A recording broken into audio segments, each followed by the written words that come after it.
কাজ, জেলার বিভিন্ন সমস্যা, উন্নয়নের কাজ সব খতিয়ে দেখাবো। তবে প্রথমেই যেটা দেখাবো সন্দেশখালী আজ উত্তপ্ত একেবারে। কারণ গত কয়েকদিন ধরে শেখ শাহজাহানের বিরুদ্ধে মুখ খুলতে শুরু করেছিলেন আদিবাসী মহিলা পুরুষ। তাদের জমি নাকি একেবারে কেড়ে নিয়েছেন শেখ শাহজাহান, সন্দেশখালীর বেতাজ বাদশাহ।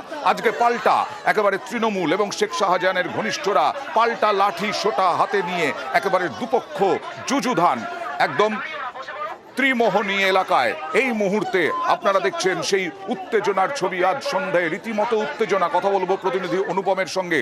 অনুপম, এই মুহূর্তে কি পরিস্থিতি, কেন এরকম পরিস্থিতি হলো?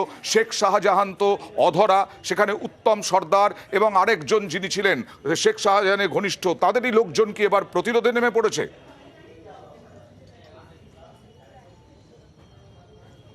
দেখো অয়নদা, এই যে 5 তারিখে যখন ইডির বাড়িতে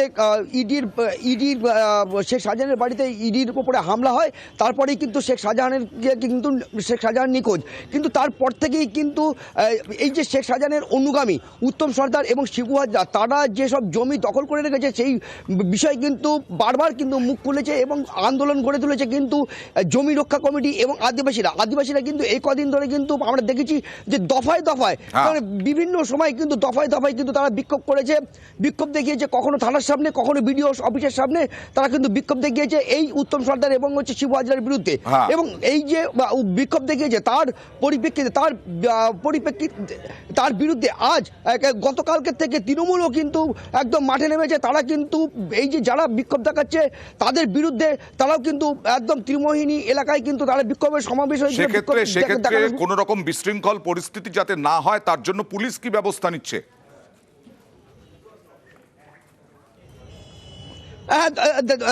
দেখো অয়নদা, এরপরে কিন্তু আজকে সকাল থেকে কিন্তু ত্রিমোহিনী এলাকায় কিন্তু তৃণমূলের লোকজন, তৃণমূলের কর্মীরা তারা কিন্তু বিক্ষোভ দেখিয়েছিল। এরপর কিন্তু জমি রক্ষা কমিটি এবং আদিবাসী তারা কিন্তু লাঠি সোটা নিয়ে একদম ত্রিমোহিনী এলাকায় চলে আসে এবং দুপক্ষ কিন্তু একদম মারমুখী হয়ে ওঠে। তখনই কিন্তু যেহেতু একদম পাশেই পুলিশ প্রশাসন, তারা কিন্তু পুলিশ প্রশাসন ঘটনাস্থলে গিয়ে কিন্তু একদম হস্তক্ষেপ করে এবং এই যে উত্তপ্ত পরিস্থিতি সেটা কিন্তু নিয়ন্ত্রণে নিয়ে আসে। এবং এই মুহূর্তে যেটা পরিস্থিতি সেটা হচ্ছে তৃণমূল কিন্তু পিছু হটে গেছে এবং তৃণমূলের যে পার্টি অফিস, এই পার্টি অফিস কিন্তু এই মুহূর্তে পুলিশের নিরাপত্তায় রয়েছে এবং আদিবাসী এবং যে জমি রক্ষা কমিটি তারা কিন্তু এই মুহূর্তে তৃণমূলের ত্রিমোহিনী এলাকায় কিন্তু লাঠি সোটা নিয়ে কিন্তু এখনো কিন্তু বিক্ষোভ দেখাচ্ছে।